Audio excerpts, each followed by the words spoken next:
Εδώ είμαστε λοιπόν στη Φωνή της Ελλάδας και στην εκπομπή Ενημέρωση με τη Μίνα Ράλη, στη δημοσιογραφική παραγωγή Ηλία Ταρούση, στον ήχο Κωνσταντίνος Λούβερες και σήμερα μαζί μου εδώ στο στούντιο ο Νίκος Τσιλιβαράκος, κοινωνικός λειτουργός, σύμβουλος ψυχικής υγείας και εκπαιδευόμενος ψυχοθεραπευτής και θα κάνουμε μια πολύ ωραία συζήτηση. Είμαι πολύ χαρούμενη που είσαι σήμερα εδώ, Νίκο. Μιλάμε στον Νικό γιατί γνωριζόμαστε. Έχουμε συνεργαστεί κιόλας στο παρελθόν. Κάποια στιγμή, κάποια εκδήλωση παρουσίαζα εγώ και ήσουν κι εσύ ενεργό μέλος αυτής της διοργάνωσης. Σε ευχαριστώ πολύ που είσαι σήμερα εδώ και πάμε να μιλήσουμε έτσι λίγο για καλοκαίρι και διακοπές. Σωστά. Το καλοκαίρι, μαζί με όλα τα καλά που φέρνει, συχνά λειτουργεί και λίγο κάπως όπως η πρωτοχρονιά, δηλαδή κάνουμε έναν απολογισμό με ό,τι αυτό μπορεί να συνεπάγεται, γιατί ξέρεις ο απολογισμός δεν έχει πάντα και τα καλύτερα αποτελέσματα, γιατί κάτι μπορεί από αυτά που θέλαμε να μην έχουμε πετύχει. Σωστά. Καλημέρα αρχικά. Μινάκη, ευχαριστώ για την πρόσκληση και συγχαρητήρια για την εκπομπή. Ευχαριστώ πολύ, Νίκο. Είπες κάτι πάρα πολύ σημαντικό, ότι το καλοκαίρι πραγματικά προσομοιάζει με την πρωτοχρονιά.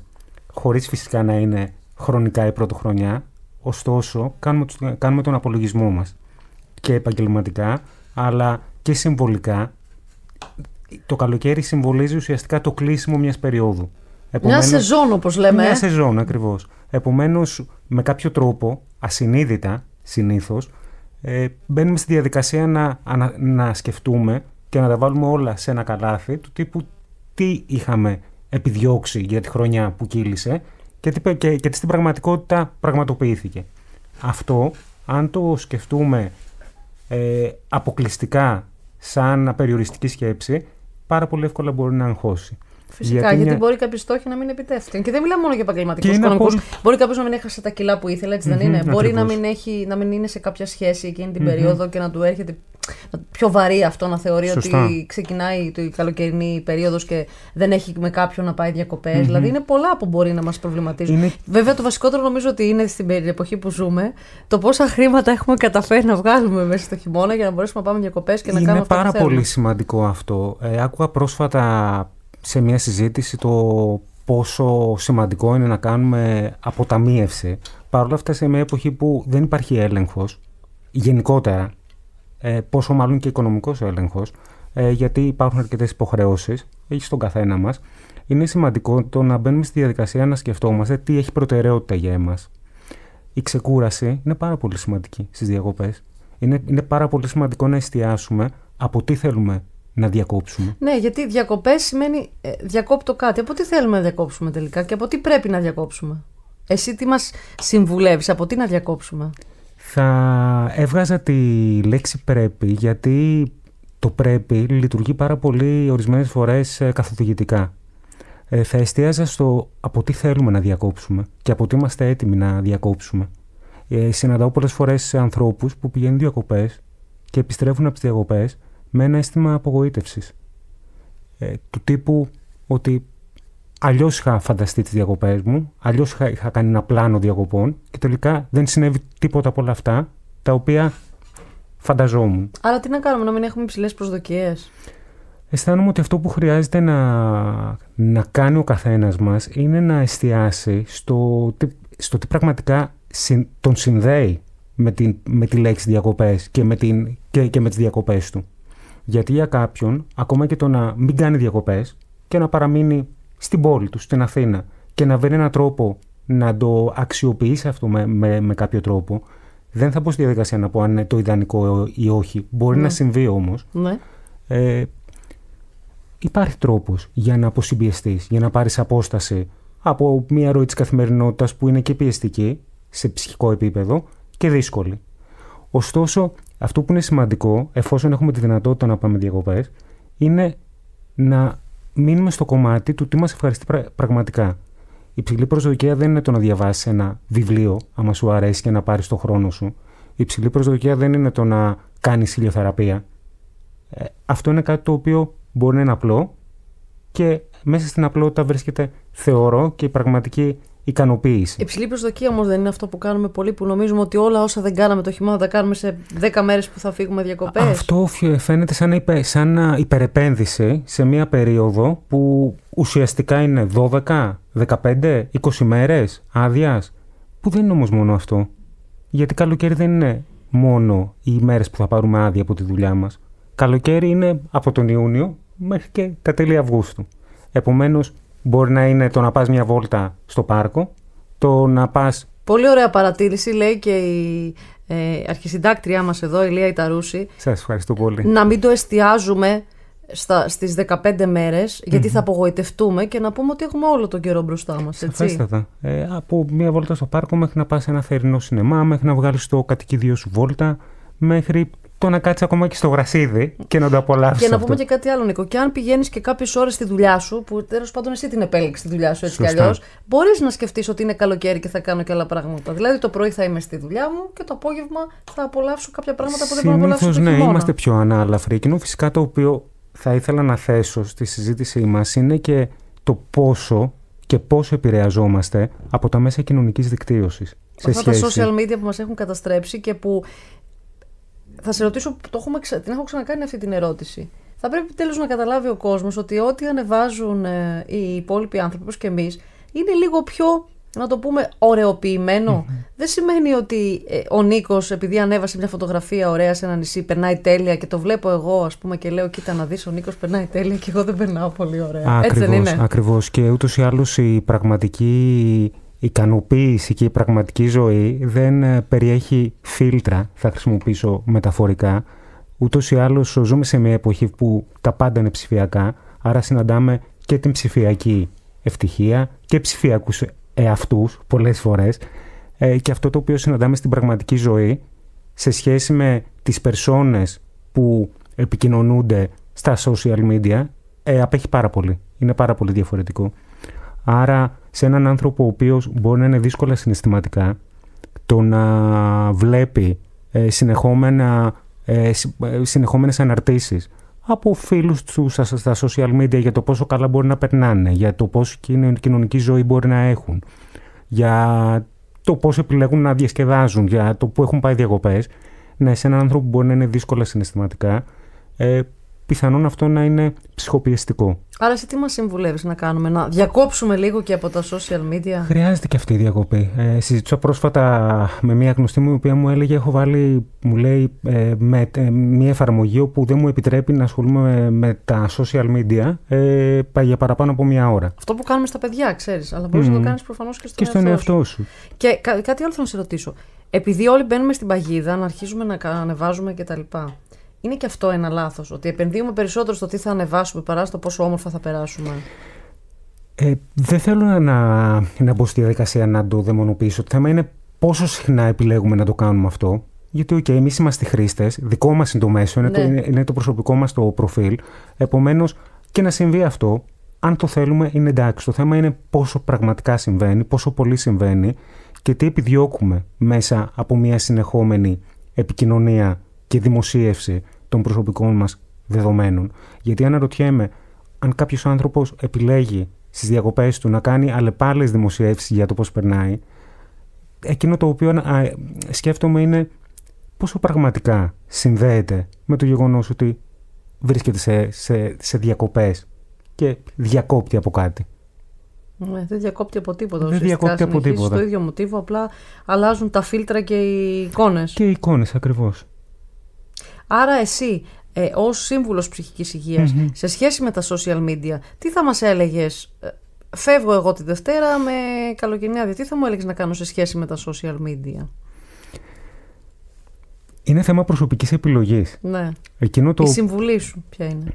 Θεωρώ ότι χρειάζεται μια απόσταση. Θεωρώ ότι χρειάζεται να επενδύσουμε πραγματικά στον εαυτό μας, στο τι μας κάνει να νιώσουμε ότι ξεκουραζόμαστε και να έρθουμε λίγο πιο κοντά με τον εαυτό μας και με τους δικούς μας τους ανθρώπους. Τώρα ένα άλλο θέμα που προκύπτει. Πολλές φορές ζευγάρια χωρίζουν μετά τις διακοπές. Έχουμε διαβάσει πολλά τέτοια άρθρα. Σωστά. Και έχουμε ακούσει και περιπτώσεις. Αυτό πώς εξηγείται και τι πρέπει να κάνουμε για να το αποφύγουμε, εν πάση περιπτώσει? Γιατί τώρα εντάξει, να ξεκινήσει με τις καλύτερες προϋποθέσεις για να πας διακοπές με τον αγαπημένο σου, με την αγαπημένη σου και μόλις επιστρέψεις, ενώ έχεις περάσει ένα δύσκολο χειμώνα, να χωρίζεις. Εντάξει, δεν νομίζω ότι είναι και ότι θα ήθελε κανείς να του συμβεί. Σίγουρα, αλλά είναι αυτό που πάντα λέμε, ότι ποτέ δεν μπορούμε να έχουμε τον έλεγχο των πραγμάτων και πρέπει να εστιάζουμε στο εδώ και στο τώρα μας. Πού οφείλεται αυτό, Νίκο, λοιπόν? Σκέφτομαι, Μίνα, το εξής. Είναι πολύ ωραία η ερώτησή σου, γιατί πραγματικά όταν ερχόμαστε πολύ κοντά, σε μια περίοδο που θεωρητικά θα πρέπει να μας χαλαρώνει, μπορεί αυτό να είναι και αποκαλυπτικό με έναν άλλο τρόπο. Σκέφτομαι για παράδειγμα και την περίοδο του COVID, που χρειάστηκε να μείνουμε όλοι κάτω από την ίδια στέγη για πάρα πολλές ώρες και αναδείχτηκαν δυσλειτουργικά κομμάτια στις σχέσεις. Άρα κατά τον ίδιο τρόπο, το να πάει ένα ζευγάρι διακοπές και εν τέλει αυτό μετέπειτα να καταλήξει σε απόφαση να χωρίσουν, μπορεί να συμβεί γιατί βγαίνουν στην επιφάνεια διαφορετικές ανάγκες πολλές φορές, διαφορετικά θέλω, διαφορετικές προτεραιότητες, και το πιο σημαντικό από όλα είναι ότι αναδεικνύεται ο διαφορετικός τρόπος σκέψης, και πολλές φορές αυτός μπορεί να μην εμπεριέχει αυτή τη συγκολητική ουσία που φέρνει τους ανθρώπους κοντά, αλλά να τους απομακρύνει. Άρα θεωρείς ότι πολλές φορές είναι και κάτι που θα συνέβαινε, αλλά θα συνέβαινε λίγο αργότερα. Πιθανόν να συνέβαινε αργότερα, απλά ο πολύς κοινός χρόνος αναδεικνύει πιο έντονα τη διαφορετικότητα, που ορισμένες φορές μπορεί αυτό για τους ανθρώπους να μην είναι ενωτικό, αλλά να τους απομακρύνει. Για να το αποφύγουμε αυτό, τι πρέπει να κάνουμε? Θα κάνουμε καμιά πρόβα, κανένα τριήμερο νωρίτερα, για να μην βρεθούμε πολλές μέρες μαζί? Έχω την αίσθηση ότι όταν δεν ταιριάζουμε μαζί με κάποιον άνθρωπο, δεν χρειάζεται το να πάμε διακοπές για να το αντιληφθούμε. Χρειάζεται να εστιάσουμε στον τρόπο που συνδεόμαστε και στον τρόπο με τον οποίο είναι η επικοινωνία μας. Απλά οι διακοπές το αναδεικνύουν ίσως πιο έντονα, γιατί στις διακοπές μας είμαστε με κάποιο τρόπο εμείς με βάση αυτό το οποίο θέλουμε να κάνουμε για να ξεκουραστούμε. Δηλαδή, τι ώρα θέλω να ξυπνήσω το πρωί, τι ώρα θέλεις να ξυπνήσεις το πρωί, πού θέλω να πάω, πού θέλει να πάει ο άλλος, πώς θέλει να διασκεδάσει ο ένας, πώς θέλει να διασκεδάσει ο άλλος. Και αυτό ορισμένες φορές αναδεικνύει ένα αξιακό σύστημα, το οποίο μπορεί να είναι πολύ διαφορετικό του ενός από τον άλλον. Τώρα, υπάρχουν και κάποιοι άνθρωποι που αυτές οι μέρες για αυτούς μπορεί να είναι πιο δύσκολες, λόγω μοναξιάς, μπορεί να μην έχουν παρέα. Μετά θα σε πάω και στο κομμάτι του να μην έχουν χρήματα, αλλά ας μείνουμε πρώτα σε αυτό. Εσύ τι συμβουλή θα έδινες σε αυτούς τους ανθρώπους? Γιατί ξέρεις, μπορεί να έχουμε χωρίσει λίγο καιρό πιο πριν, ή μπορεί η οικογένειά μας να μην μπορεί να μας συνοδεύσει γιατί έχει άλλα θέματα. Μπορεί να έχεις ένα παιδί που ενηλικιώθηκε και πια δεν θέλει να κάνει διακοπές μαζί σου, και αυτό να σου πέφτει λίγο βαρύ, έτσι δεν είναι? Σωστά. Μπορεί να έχεις χάσει τους γονείς σου, δεν ξέρω, πολλά πράγματα πράγματα. Τι θα συμβούλευες σε αυτούς τους ανθρώπους? Κάθε συναίσθημα είναι αποδεκτό. Επομένως, και το να είμαστε δύσκολα συναισθηματικά την περίοδο του καλοκαιριού, ενώ υπάρχει τάση να παρουσιάζεται το καλοκαίρι σε μια περίοδος που όλοι είναι ανάλαφροι και χαλαροί, δεν είναι έτσι. Χρειάζεται να σκεφτούμε ότι με κάποιο τρόπο υπάρχουν και άλλοι άνθρωποι που δυσκολεύονται συναισθηματικά, που μπορεί να βιώνουν κάποιο χωρισμό, κάποιο πένθος, κάποια απώλεια, και δεν είμαστε μόνοι μας σε αυτό. Η ζωή δεν έχει περιόδους, ότι τα πάντα παγώνουν επειδή είναι καλοκαίρι. Η ζωή κινείται και με κάποιο τρόπο τα πάντα εξελίσσονται όπως εξελισσόμαστε και εμείς. Άρα, ακόμα και να συμβεί αυτό, την περίοδο που η πλειοψηφία του κόσμου είναι διακοπές και εμείς δεν μπορούμε για κάποιο λόγο να πάμε, ή για κάποιο λόγο είμαστε δύσκολα συναισθηματικά, αυτό το οποίο θεωρώ ότι είναι σημαντικό είναι να εστιάσουμε στο συναίσθημά μας και να το αποδεχτούμε. Και με τον ένα ή τον άλλο τρόπο θα βρούμε θα εστιάσουμε και στο πώς νιώθουμε, αλλά θα μπορέσουμε να είμαστε ενήμεροι και του τι συμβαίνει στη ζωή μας τη δεδομένη στιγμή. Και θα μπορούσαμε ίσως να επενδύσουμε, όπως λέτε οι σύμβουλοι ψυχικής υγείας, σε κάτι άλλο, να το δει ως ευκαιρία να ασχοληθεί με τη δουλειά του, να ασχοληθεί με κάτι άλλο που τον ενδιαφέρει, χωρίς απαραίτητα αυτό να σημαίνει διακοπές σε κάποιο νησί ή σε κάποιο παραθαλάσσιο μέρος. Διακοπές μπορεί να είναι και από, όπως είπαμε και προηγουμένως, και από το καθημερινό μας το πρόγραμμα. Μπορεί κάποιος σαν φυσικό χώρο να μην πάει κάπου αλλού, να μην πάει διακοπές κάπου αλλού, αλλά μπορεί να το δει ως ευκαιρία και να διακόψει από συνήθειες καθημερινότητας που είναι πιεστικές. Για παράδειγμα, το να ξυπνάς κάθε μέρα πάρα πολύ νωρίς το πρωί. Το να χαρίσεις τον εαυτό σου 2 ώρες επιπλέον ύπνου, ακόμα και αυτό είναι κάτι το οποίο με κάποιο τρόπο μπορεί να ξεκουράσει και μπορεί να ελαφρύνει τη διάθεσή μας.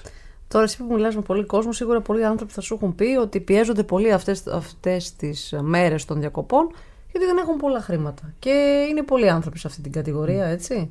Δημιουργεί και αυτό ένα στρες και μία πίεση. Και ειδικά όταν μιλάμε, για παράδειγμα, για γονείς, που το παιδί θα σου ζητήσει να πάει κάπου, γιατί πάνε όλοι οι φίλοι του και εσύ δεν μπορείς να το πας πουθενά. Εκεί τι συμβουλή δίνεις? Σίγουρα το έχεις ακούσει, δεν το έχεις ακούσει? Και το έχω ακούσει και από θεραπευόμενους και το ακούω και στην καθημερινότητά μου. Ναι. Όχι αποκλειστικά ως επαγγελματίας. Και δημιουργεί πολύ στρες αυτό και πίεση και απογοήτευση. Υπάρχει σίγουρα η οικονομική δυσκολία. Δυσκολεύει τα πράγματα και σε πρακτικό επίπεδο. Βέβαια, γιατί κακά τα ψέματα τώρα για να πας κάπου, εκτός αν έχεις δικό σου εξοχικό, χρειάζεσαι πάρα πολλά χρήματα. Ακριβώς. Δεν είναι τόσο εύκολο. Οπότε εκεί τι συμβουλεύεις? Είναι αυτό που είχε πει παλιά. Κάποιος λέει το καλοκαίρι βγαίνει εύκολα μια φέτα καρπούζι και μια πετσέτα και όλα καλά. Δηλαδή. Όχι, σε καμία περίπτωση το να δυσκολεύεται κάποιος οικονομικά δεν είναι ευχάριστο. Και ο σκοπός δεν είναι να ωραιοποιήσουμε κάτι το οποίο μπορεί να είναι δύσκολο. Το βασικό θεωρώ ότι είναι να αποδεχτούμε το τι πραγματικά συμβαίνει. Το αν κάποιος δυσκολεύεται οικονομικά να πάει διακοπές είναι εντάξει αυτό. Και εκείνο το οποίο χρειάζεται να συμβεί ίσως είναι να κάνει έναν προγραμματισμό του τι μπορεί να κάνει τη δεδομένη στιγμή. Μπορεί να μην υπάρχει δυνατότητα να πάει 10 μέρες διακοπές, μπορεί να υπάρχει δυνατότητα να πάει 3 μέρες διακοπές. Ή μπορεί να υπάρχει δυνατότητα να γίνουν συνδυαστικές διακοπές. Να μην πάνε όλα τα μέλη της οικογένειας ξεχωριστά διακοπές, με κάποιο τρόπο να συνδυαστούν προτεραιότητες, προκειμένου να υπάρχει δυνατότητα της ξεκούρασης και της αποσυμπίεσης για όλους. Το σίγουρο είναι ότι όταν υπάρχει οικονομική δυσκολία, με κάποιο τρόπο αλλάζουν και οι προτεραιότητες. Αλλά είναι σημαντικό, όσο δύσκολο κι αν είναι, γιατί οι οικονομικές υποχρεώσεις σίγουρα πνίγουν και δεσμεύουν τη δυσκολία να είμαστε άνετοι στη ζωή μας, γιατί χανόμαστε πίσω από λογαριασμούς, πίσω από νούμερα. Ωστόσο είναι σημαντικό να μπαίνουμε στη διαδικασία να αντιλαμβανόμαστε ότι σε όλα υπάρχει μια λύση, αρκεί να εστιάσουμε και να μπορέσουμε να δούμε πώς είμαστε εμείς μέσα σε αυτή. Δηλαδή, για παράδειγμα, θα μπορούσε να σκεφτεί κάποιος ότι ναι, δεν μπορώ να φύγω πολλές μέρες, θα φύγω 2 μέρες και τις υπόλοιπες θα είμαι στην Αθήνα. Μπορώ να δω κάποια μουσεία, κάποιους χώρους, κάποια πράγματα που δεν κοστίζουν πολύ, αλλά που είναι σημαντικά για μένα. Και αυτό, αλλά ακόμα ακούω πολλές φορές στα δελτία ειδήσεων το πόσο ασύμφορο είναι να πάει κάποιος για μπάνιο σε μια οργανωμένη παραλία. Ναι. Ευτυχώς υπάρχουν ακόμα και παραλίες που δεν είναι οργανωμένες. Είναι το τι επιλέγεις να θέλεις να κάνεις. Μπορεί ένα μπάνιο να είναι οικονομικό. Σίγουρα μπορεί να μας βγάζει από τη ζώνη ευκολία μας. Μπορεί να είμαστε άνθρωποι που να θέλουμε να έχουμε την ομπρέλα και την ξαπλώστρα μας και να μας φέρουν τον καφέ μας. Αυτό ορισμένες φορές μπορεί να μην γίνεται να συμβεί. Σίγουρα μπορεί να μας επηρεάζει, γιατί να θέλουμε κάτι άλλο, αλλά υπάρχουν και άλλοι τρόποι. Αρκεί να μπορέσουμε να τους εντοπίσουμε και να εστιάσουμε στο τι κάνουμε, όχι στο πώς γίνεται. Τελικά θέλω να σε ρωτήσω, για να επανέλθουμε έτσι στο αρχικό ερώτημα. Αν κάνουμε τον απολογισμό μας, που είπαμε ότι λειτουργεί και λίγο σαν την πρωτοχρονιά, και δούμε ότι την περίοδο που πέρασε, τη χρονιά που πέρασε, δεν πήγαν καλά τα πράγματα σε στόχους που είχαμε θέσει. Και δούμε ότι από τους 10 στόχους έχουμε χάσει τους 8, ας πούμε, έτσι, που νομίζω μπορεί να συμβαίνει σε πάρα πολύ κόσμο αυτό. Σε όλα τα επίπεδα. Είπαμε, το να χάσω μερικά κιλά μέχρι φέτος να αυξήσω το εισόδημά μου ή να βρω τη δουλειά των ονείρων μου. Μπορεί να θέλαμε πολύ να έχουμε βρει τη δουλειά των ονείρων μας και να φύγουμε για διακοπές, έχοντας εξασφαλίσει ότι από το Σεπτέμβριο θα κάνουμε αυτό που αγαπάμε. Κάνουμε λοιπόν τον απολογισμό μας και βλέπουμε ότι δεν έχουν πάει καλά τα πράγματα. Τι μας συμβουλεύεις? Να πάμε διακοπές και να το ξεχάσουμε και από Σεπτέμβρη ξαναβλέπουμε? Δηλαδή, τι πρέπει να κάνουμε? Γιατί ξέρεις, υπάρχουν πολλοί άνθρωποι που λειτουργούν με αυτόν τον τρόπο. Πάνε διακοπές και κουβαλάνε μαζί τους αυτά που δεν έχουν καταφέρει και ουσιαστικά δεν κάνουν διακοπές. Είναι πολύ σύνηθες αυτό, ειδικά στην εποχή μας, που έχουμε πάρα πολύ στρες όλοι για το αύριο και για το τι θα πετύχουμε και το τι θα κάνουμε. Από μικρές ηλικίες. Ακριβώς. Βλέπεις 18 και 20 χρονών και λένε εγώ έχω αποτύχει, δεν έχω κάνει αυτό που θέλω. Οπότε τι μας συμβουλεύεις εκεί, τι κάνουμε? Είναι πολύ εύστοχο αυτό που λες εδώ από τις μικρές ηλικίες, γιατί σκέψου ότι μεγαλώνουμε και σε ένα εκπαιδευτικό σύστημα που το καλοκαίρι είναι οι εξετάσεις. Ναι, για να μπουν έχουμε στο και αυτό. Τα πανεπιστήμιο. παιδιά, πολύ σωστά. Έχουμε και την κατηγορία των ανθρώπων, των παιδιών που έδωσαν πανελλαδικές εξετάσεις και δεν πέτυχαν και προφανώς έχουν ένα δύσκολο καλοκαίρι. Γιατί δεν έχουν πετύχει αυτό που θέλουν, αισθάνονται αποτυχία μετά από τόσο διάβασμα και δεν ξέρουν τι θα κάνουν από Σεπτέμβρη. Ξέρεις, μην να μοιάζει λίγο τιμωρητικό όλο αυτό το να μπαίνει κάποιος στη διαδικασία και να σκέφτεται ότι δεν τα έχω καταφέρει, άρα θα πάρω μαζί στις διακοπές μου ό,τι δεν έχω καταφέρει και θα το έχω μαζί μου από το πρωί μέχρι το βράδυ. Είναι εντάξει να μην το έχουμε πετύχει όλους μας τους στόχους και είναι και απελευθερωτικό ορισμένες φορές. Οι άνθρωποι είμαστε φτιαγμένοι από τέτοια υλικά που μας κάνει υγιεινούς και ανθρώπινους. Άρα, με κάποιο τρόπο, αυτό είναι το σημαντικό. Να θέτουμε στόχους, οι οποίοι άλλες φορές επιτυγχάνονται, άλλες φορές χρειάζεται αναπροσαρμογή. Δεν είναι αποτυχία το να μην καταφέρουμε κάτι. Το δύσκολο είναι το να είμαστε παγιωμένοι σε μια στάσιμη κατάσταση και σε μια στάσιμη θέση. Από εκεί ξεκινάνε τα προβλήματα και η οποιαδήποτε κοινωνική ή συναισθηματική δυσλειτουργία. Άρα είναι σημαντικό στις διακοπές, κάνοντας τον απολογισμό μας, να είμαστε χαρούμενοι για το γεγονός και μόνο ότι μπήκαμε στη διαδικασία να προσπαθήσουμε για κάτι. Όσα δύσκολα συναισθήματα και αν μας έφερε αυτό το οποίο δεν συνέβη, παρόλα αυτά το επιδιώξαμε. Και εκεί κρύβεται η ουσία. Και πάμε τις διακοπές μας και το ξαναβλέπουμε. Δεν έχει τελειώσει ή τίποτα. Μπορεί και να μην το ξαναδούμε, γιατί αναθεωρούνται τα πράγματα. Αλλάζουμε εμείς. Επομένως, μπορεί κάτι το οποίο θεωρούσαμε πάρα πολύ σημαντικό, μετά από κάποιο διάστημα, να μην είναι τόσο σημαντικό στην ιεράρχηση των επιθυμιών μας. Τα λες πάρα πολύ ωραία και νομίζω με έχεις πείσει. Εντάξει, θα φύγω λίγο πιο χαλαρή διακοπές. Πότε θα πας διακοπές εσύ? Θεωρώ ότι μέσα στον Αύγουστο θα καταφέρω να φύγω κάποιες μέρες. Ξέρεις και πού θα πας, θα μας πεις ή δεν το έχεις αποφασίσει ακόμα? Το έχω αποφασίσει. Θα είμαι στην πατρίδα μου τη Μεσσηνία. Ναι, που είναι και η δική μου πατρίδα. Επομένως, οπότε μπορεί και να σε δω τον Αύγουστο εκεί. Σωστά. Ήσουν εξαιρετικός. Εγώ ήδη νιώθω καλύτερα που Ευχαριστώ δεν πολύ, έχω πετύχει όλα όσα ήθελα να πετύχω. Πολύ. Θα φύγω λίγο πιο χαρούμενη για διακοπές. Σε ευχαριστώ πάρα πολύ που ήσουν σήμερα εδώ μαζί μας και σε ευχαριστούμε για όλες τις συμβουλές που μας έδωσες και για τη θετική σου έτσι διάθεση και για τα θετικά μηνύματα που μας μετέφερες. Ευχαριστώ πολύ για την πρόσκληση και εγώ και να ευχηθώ στους ακροατές να έχουν ένα καλοκαίρι όπως το επιθυμεί η καρδιά τους. Σε ευχαριστούμε πολύ, Νίκο. Ήταν ο κύριος Νίκος Τσιλιβαράκος, κοινωνικός λειτουργός και σύμβουλος ψυχικής υγείας.